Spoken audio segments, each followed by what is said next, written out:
Shinta News and Talk. Serangan terhadap Gaza oleh militer Israel masih terus berlanjut. Beberapa waktu lalu gempuran serangan udara militer Israel ke sekitaran rumah sakit Indonesia di Gaza terjadi, dan beberapa waktu sebelumnya Israel juga gempuran habis-habisan rumah sakit Al-Shifa dan menembak siapa saja yang mencoba keluar dari kompleks rumah sakit Al-Shifa. Bagaimana warga Palestina menyoroti peristiwa ini? Kami akan jumpai mahasiswa Palestina di Universitas Brawijaya Malang, Indonesia, Ahmed Wissam.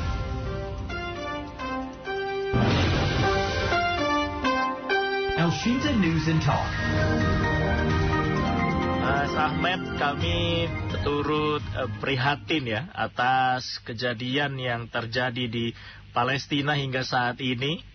Israel masih terus menggempur. Tapi bagaimana Mas Ahmed sendiri selama di Indonesia melihat gempuran yang dilakukan oleh Israel sampai saat ini? Oke, baik. Awalnya Assalamualaikum warahmatullahi wabarakatuh. Waalaikumsalam warahmatullahi wabarakatuh. Nama saya Ahmed Wissam, mahasiswa dari Palestina, dari jalur Gaza, tinggal di Indonesia, kuliah di Indonesia di Universitas Brawijaya, jurusan Teknik Mesin. Oke, baik. Yang pertama itu, aku dari tahun 2019 di Indonesia, kuliah di Indonesia, ambil S1. Dan saya alhamdulillah betah di Indonesia karena ya orang Indonesia, ya orang baik, dan orang Indonesia mencintai Palestina. Dan mencintai orang Palestina juga. Jadi selama saya di Indonesia selama 4 tahun ini, aku pernah ada berang 2 kali di Palestina, dan yang itu selalu bikin aku stres banget itu karena karena ya selalu mikiran tentang keluarga saya gimana, bagaimana keluarga saya masih aman atau gimana. Karena itu sekarang yang perang tahun ini 2023 itu yang paling parah itu menurut saya, karena sampai sekarang kita bisa bilang 13.000 orang meninggal. 75% itu dari orang yang meninggal itu, yang korban itu gara-gara perang, itu anak-anak sama wanita. Jadi itu yang bikin kita stres banget, itu yang kita bikin kita sedih banget, karena itu anak-anak kenapa orang Israel itu membuat mereka meninggal gitu. Kenapa anak-anak mereka nggak ada bermasalah, apa yang salah mereka itu? Jadi dan apalagi itu, kenapa di sekolah itu, kenapa di rumah sakit yang dikenal bom, kenapa tempat orang sipil itu yang kenal bom gitu. Iya. Baik.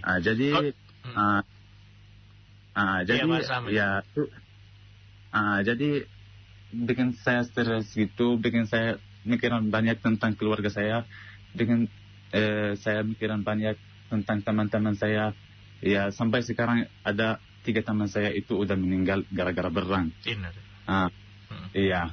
Rumah kakak saya itu udah dihancur, udah dikenal bom juga. Itu yang bikin parah banget itu. Kenapa begitu ya? Maksudnya kenapa orang Israel maunya apa? Enggak mau orang Palestina di sana atau gimana? Itu yang bikin parah banget.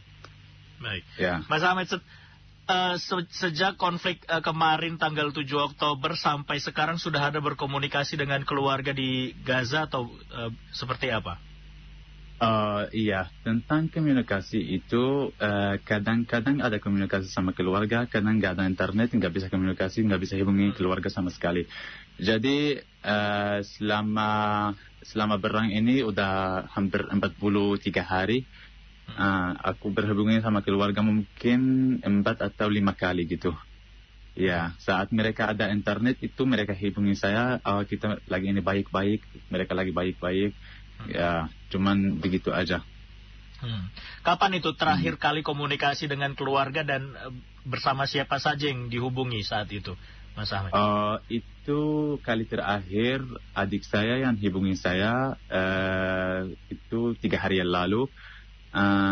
waktu pas dia di rumah sakit, dia dapat internet dari rumah sakit Syuhada Al-Aqsa di kota saya di sana di Deir al-Balah. Dan dia hubungi saya, dia bilang ya semua keluarga sehat, alhamdulillah, masih mereka baik, alhamdulillah. Alhamdulillah ya, mudah-mudahan terus diberikan perlindungan oleh Allah. Saat ini keluarga berlindung di mana berarti, Mas Ahmed? Keluarga saya sekarang di kota Deir al-Balah di tengah jalur Gaza. Di tengah jalur Gaza. Ada gambaran seperti apa yang disampaikan keluarga kondisi saat ini kota Deir al-Balah, Mas Ahmed? Kalau kota Deir al-Balah kan kemarin itu tentara Israel disuruh orang dari utara itu pindah ke selatan. Jadi ya menurut saya itu di kota Deir al-Balah itu ya masih gimana, nggak bisa bilang aman, tapi masih lebih baik pada kota yang di utara gitu, karena masih kayak bomnya berkurang gitu, bukan seperti yang di kota-kota yang di utara. Jadi ya alhamdulillah, bersyukurlah ya masih kondisi mereka itu kayak agak aman sedikit gitu. Iya, baik. Sampai saat ini tapi komunikasi tetap lancar berarti dengan iya, tiap 3 hari, 5 hari gitu, maksimum 5 hari ya, bisa berkomunikasi sama keluarga. Ya, cuman tinggal mereka telepon atau WA saya gitu, tergantung internetnya itu di sana atau sinyal di sana itu, ya tergantung internetnya. Baik. Jadi apa yang saya enggak. Apa yang dikeluhkan keluarga ketika mungkin saat berkomunikasi dengan Mas Ahmed? Ya cuman kayak gimana ya, mereka baik-baik aja, apalagi mereka ada air, ada makanan, karena masnya tahu sendiri sekarang kondisi gimana, nggak ada air, nggak ada listrik, nggak ada internet gitu. Jadi yang saya minta tahu dari keluarga mereka gimana, ada makanan, ada minuman, ada air buat cuci, buat itu, ada listrik atau enggak. Begitu, cuma begitu aja tuan. Dan mereka masih sehat, masih baik, enggak ada apa-apa. Baik, Mas Ahmed, kita boleh ajak pendengar ya untuk berbincang juga bersama kita siang hari ini ya. Iya, boleh. Iya, baik. Anda pendengar El Sinta juga mungkin ingin memberikan komentar atau tanggapan, ya, bisa berinteraksi secara langsung. Kami buka line telepon kami di 021-5869-1000 atau pesan singkat WhatsApp kami 0811806543. Sudah ada satu pendengar nih bergabung bersama kita, Mas Ahmed, ada Pak Kodai di Kemayoran, Jakarta Pusat. Selamat siang, Pak Kodai. Selamat siang. Iya, silakan Pak Kodai. Iya, saya pertama mengucapkan mudah-mudahan diberikan kesabaran. Innallaha ma'as-sabirin. Insyaallah. Mudah-mudahan juga mereka yang pada keluar sedang menempuh jalur pendidikan nanti bisa bermanfaat ketika kembali ke negara Palestina. Jadi memang kalau Israel itu saya memperhatikan kenapa yang dibunuh itu masyarakat sipil terutama wanita dan anak-anak, agar genosida ini berjalan dengan lancar dan tidak ada penerus perjuangan nantinya gitu. Karena yang terus akan menghasilkan pejuang-pejuang berikutnya itu pasti anak-anak dan juga wanita. Maka itulah yang dibunuh. Jadi Israel sendiri memang saya perhatikan nggak berani kalau secara langsung bertarung dengan tentara Hamas. Mohon maaf aja, saya melihat video-videonya itu kan, ya mereka bahkan saking paniknya menyerang pasukan mereka sendiri gitu kan. Itu yang saya perhatikan walaupun media barat tidak meliput itu. Terutama saya melihat dari Sputnik News gitu kan, dari Rusia punya gitu kan. Sangat jelas sekali video-videonya gitu ketimbang media-media barat. Yang setengah jam sekali pasti habis di-upload langsung dihapus gitu. Kayak Reuters gitu kan, memang tidak objektif. Tapi mudah-mudahan para mahasiswa Palestina yang ada di Indonesia dan seluruh dunia dapat bersabar untuk meneruskan pendidikan dan nanti akan bermanfaat gitu. Dan saya sarankan bagi kita yang ahli IT terus menyerang situs-situs mereka, menjadi hacker lah gitu. Karena itu dapat mengganggu sistem persenjataan mereka, itu yang mengacaukan gitu. Jadi mudah-mudahan kita semua bersabar dan negara-negara sebaiknya memang harus ada negara ketiga ya. Jadi nggak cuma Amerika, kita berikan sanksi ekonomi gitu loh. Sebenarnya bisa. Ketika ada Rusia, Cina gitu. Kalau negara-negara Arab, mohon maaf, kita nggak bisa mengandalkan mereka karena mereka itu berdiri kan memang yang menciptakan setelah runtuhnya Turki Utsmani kan. Iya, jadi ya Inggris dan Amerika. Jadi ya susah mengharapkan mereka. Tapi rakyatnya insya Allah berada bersama dengan Palestina. Mudah-mudahan ini Pak narasumber siapa? Ini ada Mas Ahmed, ini mahasiswa Palestina di Indonesia. Iya, mudah-mudahan Mas Ahmad dan rekan-rekan dari Palestina terus bersabar dan terus menempuh jalur pendidikan. Mudah-mudahan nanti sewaktu-waktu akan diberikan kemerdekaan. Amin. Ya Rabbal Alamin. Terima kasih. Assalamualaikum. Waalaikumsalam warahmatullahi. Terima kasih Pak Kodai. Ada lagi Pak Harmain di Langkat, Sumatera Utara. Pak Harmain, selamat siang. Ya, selamat siang. Assalamualaikum. Waalaikumsalam warahmatullahi. Silakan Pak Harmain. Iya, kalau diulur-ulur dari sejarah dari 1500 tahun yang lalu, ini memang keturunan Yahudi ini memang ada keras kepalanya nih. Jadi kalau saya analisa, ini ada target khusus atau target yang jangka panjang ke depan. Mungkin Yahudi ini bakal menguasai Palestina, rencananya sih mereka. Secara tidak langsung keturunan Palestina ini dibunuh sedemikian rupa agar musnah dari Palestina. Sehingga ya sempurnalah mereka menduduki Palestina itu. Karena memang dahulunya mereka menganggap itu dijanjikan buat mereka, kan gitu, sewaktu menyeberang di Lautan Merah. Dan inilah yang diperpanjang mereka sampai sekarang ini. Dan itulah yang dipegang orang itu. Jadi saya rasa Palestina bersabar dan berdoa. Karena walau bagaimanapun Indonesia kan 350 tahun loh dijajah. Belum separuh dari Indonesia di Palestina. Jadi dengan kecanggihan teknologi sekarang memang sangat meruntuhkan keturunan memang itu. Dan Yahudi memang belum punya alat pendeteksi. Saya rasa hanya sekedar dugaan di sini Hamas bom, di sana ada Hamas bom. Di mana rakyat yang lemah di situlah dibom. Atau bisa jadi Bali seperti dulu masa Amerika menuduh Irak ada bom kimia dihancurkan. Saya rasa pun ini juga bisa seperti itu. Di mana ada Hamas katanya, di mana ada rumah sakit, di situ ada Hamas. Di mana ada rakyat kecil, di situ ada Hamas. Dalih sebagai untuk menghancurkan keturunan Palestina. Jadi mahasiswa seperti yang dibilang abang tadi, berjuang ya menuntut ilmu supaya bisa membentuk Palestina yang kokoh. Insya Allah mudah-mudahan Palestina bisa menjadi donatur kekuatan keamanan di dunia Islam khususnya ya. Hal itu harapan saya. Karena di sana ada juga Masjid Aqsa. Mudah-mudahan berkat Masjid Aqsa ini Palestina berdiri, merdeka, jaya dan maju seterusnya ya. Jadi sabarlah ya warga Palestina ya Bang ya.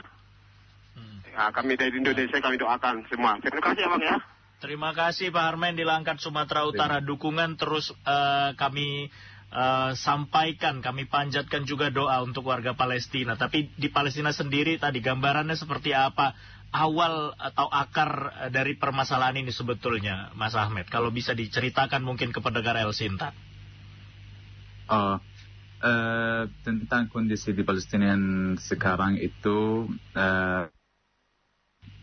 biar terus sama semua orang itu kondisinya tidak aman sama sekali. Itu semua bisa orang meninggal gara-gara bomnya itu di sana karena orang Israel atau ya tentara Israel itu jadi kayak orang gila gitu, bomnya itu di mana-mana aja. Jadi mereka nggak perhatian itu orang sipil atau itu anak atau itu wanita, tuh mereka nggak perhatian sama sekali. Atau rumah sakit, mereka mulai bom itu rumah sakit, mereka mulai bom itu sekolah itu yang dibawakan gitu United Nations gitu, yang itu tidak bolehkan di bom dan mereka di bom masjid, mereka di bom gereja, mereka nggak mau hidup di sana, nggak mau orang hidup di sana.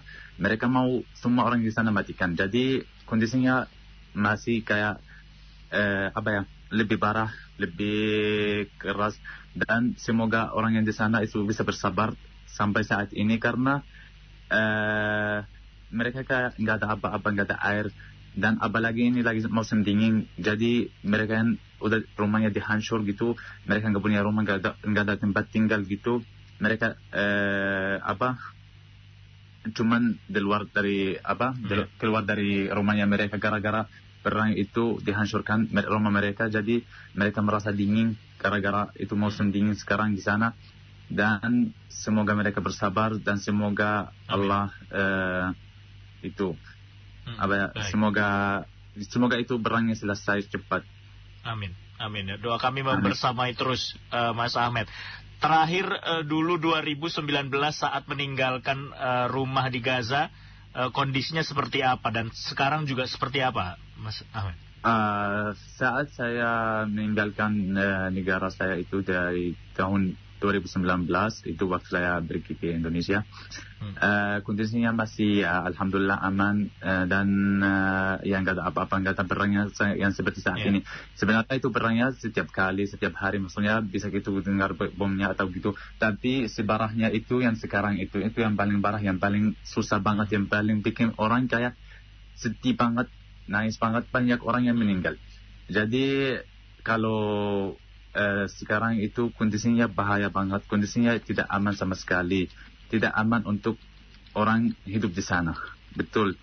Tapi kita harus tetap di sana karena kita punya hak di sana, itu negara kita yang mereka ambil dari kita, yang mereka curi dari kita. Jadi kita harus ikut jihad di sana, ikut sabar sampai kita kembali semua negara Palestina, semua kota-kota Palestina untuk orang Palestina sendiri, dan mereka harus balik ke tempatnya yang mereka waktu mereka datang ke sana ke negara Palestina dan curi negara Palestina dan buat orang meninggal di Palestina. Baik. Untuk komunikasi dengan sesama mahasiswa Palestina di Indonesia ada juga tidak di Mas Ahmed? Iya, ada beberapa mahasiswa Palestina yang di Indonesia, kuliah di Indonesia. Kalau sampai saat ini ada mungkin 60 mahasiswa Palestina yang kuliah di Indonesia, yang semua seluruh Indonesia.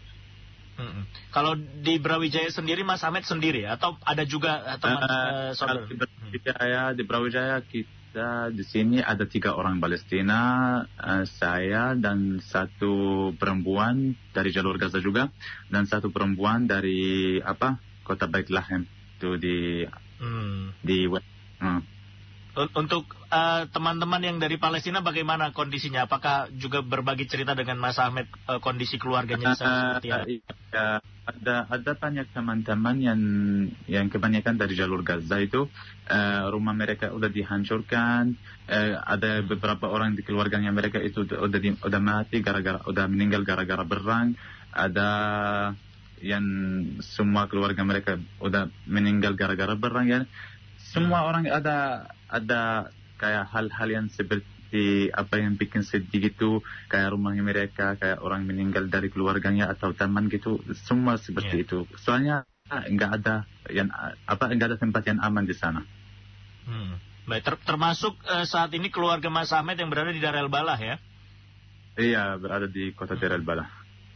Baik, ada informasi apa dari keluarga sampai hari ini? Apakah ada keterbatasan makanan atau juga pasokan listrik dan sebagainya di sana, di Dar el Balah khususnya, Mas Ahmed? Iya, kalau informasi dari keluarga, ya kondisinya gimana? Ya alhamdulillah mereka masih baik, tapi tentang kayak makanan, air minum gitu, itu susah banget didapat. Karena ya itu orang Israel mulai dibom itu semua tempat yang kayak jualan roti, kayak bakery gitu, ya itu semua dibom, kayak tempat produksi listrik itu, produksi air minum gitu, semua dibom dari Israel. Jadi ya kondisinya masih kayak kondisi di sana untuk cari makanan atau cari minum gitu, air atau itu susah banget. Ya masih susah banget orang cari itu. Baik. Menurut Mas Ahmed sendiri juga mungkin sebagian besar warga Palestina, apakah kemungkinan Israel untuk menghentikan penyerangan dan juga berdamai? Adakah kemungkinan itu, Mas Ahmed? Iya, insya Allah ada kemungkinan gitu. Yang paling cepat harus itu perangnya selesai. Karena ya kan itu cukup ada banyak orang yang meninggal, itu yang kasihan banget, yang bikin sedih banget. Jadi mereka harus berhentian berangnya. Karena ya itu apa ya? Ya mau sampai kapan maksudnya? Mau apa selesai semua orang Palestina di sana atau maunya apa ya? Maksudnya begitu ya. Dan orang Palestina tetap di sana. Mereka orang Israel itu, tentara Israel disuruh orang Palestina untuk mempindah dari utara ke selatan gitu. Tapi itu rencananya mereka nggak mau orang Palestina di Palestina. Jadi tetap orang Palestina mau di Palestina sampai mengambil semua kota-kota Palestina, sampai kembali untuk mereka, sampai orang Israel semua keluar dari Palestina. Jadi itu perang yang nggak bisa selesai sampai kita bisa kembali negara kita sendiri. Baik, upaya perdamaian terus digaungkan seluruh dunia termasuk PBB. Apa harapan Mas Ahmed sendiri sebagai warga Palestina? Yang tentang itu membantuan itu dari negara-negara yang lain, kan kita di sini umat Islam 2 miliar orang. Itu nggak ada orang yang nggak bisa membantuan atau nggak bisa ikuti berang sama orang Israel. Kenapa? Karena mereka takut dari Amerika atau nggak tahu masalah mereka apa. Jadi ya kan kita umat Muslim itu kita merasa kalau lihat-lihat orang yang meninggal di negara Muslim yang lain atau gitu kan kita bisa syukur sendiri karena itu umat Muslim kan seperti seperti harus satu jemaat itu satu umat Islam gitu harus berdiri bersama gitu membantuan orang yang lain itu orang Islam yang lain ya. Jadi sampai sekarang nggak tahu itu negara-negara yang lain atau umat Muslim yang lain gitu ya gimana bantuannya gitu, cuman makanan atau gitu minuman. Yang kemarin itu minta dibantuan gitu kayak truk-truk itu di negara Mesir minta tolong dimasukin itu di negara Gaza untuk rumah sakit bisa ada listrik untuk rumah sakit bisa operasi gitu. Tapi nggak ada apa-apa gitu, cuma yang masuk itu kafan buat orang meninggal. Baik. Ini perjuangan Mas Ahmed masih belajar di Indonesia masih panjang, kemudian keluarga juga masih bertahan, mudah-mudahan tetap diberikan kesehatan, keamanan oleh Allah di sana. Terakhir, apa harapan dan juga pesan Mas Ahmed yang mungkin akan disampaikan ke pendengar El Sinta bahkan seluruh warga Indonesia, Mas Ahmed? Tentang untuk warga Indonesia, ya cuman kan bisa berdoa aja untuk orang Palestina, bisa berdoa untuk mereka sabar tentang musibah yang sekarang itu, musibah perang yang sekarang, dan untuk orang Indonesia sendiri ya bisa berbantuan orang Palestina untuk berdoa dan bisa kirim kayak bantuan untuk rumah sakit aja. Orang Palestina nggak butuh makanan, nggak butuh minuman, cuman untuk rumah sakit untuk bisa kembali kerja lagi. Karena sekarang itu rumah sakit ya nggak bisa kerja, nggak bisa. Itu banyak orang yang berluka-luka gitu, orang meninggal gara-gara nggak ada kayak orang rumah sakit atau ambulans itu yang bisa bantuan mereka itu bawa mereka ke rumah sakit. Jadi cuma kita minta bantuan untuk rumah sakit doang. Baik, harapan dan doa kami senantiasa membersamai saudara-saudara di Palestina ya Mas Ahmed ya? Iya. Baik, sehat selalu Mas Ahmed, selamat kembali belajar di Indonesia. Doa kami dan mudah-mudahan segera muncul kata damai di Palestina agar tidak ada lagi konflik di sana Mas Ahmed. Iya, amin. Baik, terima kasih Mas Ahmed, selamat siang. Assalamualaikum warahmatullahi wabarakatuh. Selamat siang, waalaikumsalam warahmatullahi wabarakatuh. Terima kasih kembali juga. Demikian pendengar mahasiswa Palestina di Indonesia yang berada di Universitas Brawijaya Malang, Ahmed Wisam. Sementara itu Rusia menyambut baik kunjungan para menteri luar negeri Organisasi Kerjasama Islam yang mencari dukungan untuk menghentikan kekejaman di Gaza dan melancarkan bantuan kemanusiaan. Demikian dikatakan Menteri Luar Negeri Retno Marsudi. Kita simak laporan rekan Ragi Lestari dari Jakarta. Rusia menyambut baik kunjungan para Menlu Organisasi Kerjasama Islam atau OKI yang mencari dukungan untuk menghentikan kekejaman di Gaza dan melancarkan bantuan kemanusiaan. Hal ini disampaikan oleh Menlu RI Retno Marsudi usai melakukan pertemuan dengan Menlu Rusia Sergei Lavrov. Pertemuan tersebut mewakili Menlu Organisasi Kerjasama Islam atau OKI yang didampingi oleh Menlu Arab Saudi, Yordania, Mesir, dan Palestina.